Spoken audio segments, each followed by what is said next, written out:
These are not just some weirdo group of people, some tiny, powerless, weird group of people you can scoff at. These people run society. Before I go to the video clip, do you have any idea how powerful Google is? I've seen many articles written on it, talked to many friends about it. Google, as a company, is more powerful than many nations on the planet, not just monetarily. The amount of information they have, the data they have collected on people, the way they drive what people see, what people do not see, the amount of tracking they've done on you, what they know about you and your preferences and everything else. This is a juggernaut of a nation.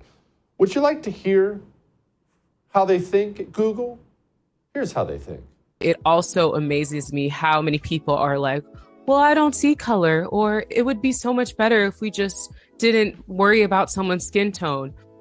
You as an individual are contributing to the problem because our broader society sees color, and it's not just physically seeing a color. There is so much more to it than just that. And if you don't understand that, you are again part of the problem. And it's just to keep telling people that over and over is so frustrating.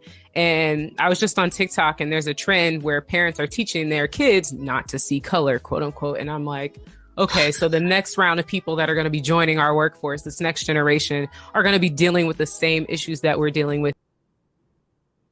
Yeah, what's she mean by that when she says there's so much more to it? You saw when she was doing that, the hand motions, there's so much more to it than skin color. What was she saying, though? Well, let me just go ahead and break it down. Again, I don't give a crap if any of this offends you. She's a black supremacist. That's what you're not seeing. In her mind, she's black. She's superior to you, whitey. You are inferior. Your race makes you inferior, and therefore you should be treated worse than her because she's black.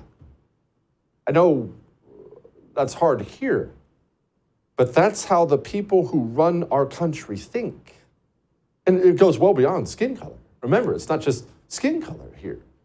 If you are a human being who believes in a man staying a man, which everyone does, and a woman staying a woman, and God forbid, men marrying women and making babies, a traditional nuclear family, you have to understand the traditional nuclear family, they vote against Democrats too. They're anti-communist too.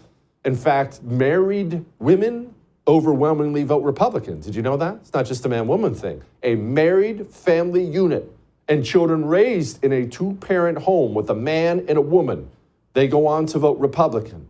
Democrats know this. How do you try to attack that problem? You push endless trannyism everywhere. Hi, I'm Major Rachel Jones, and what pride means to me is celebrating that diversity is our strength as a nation and as an army.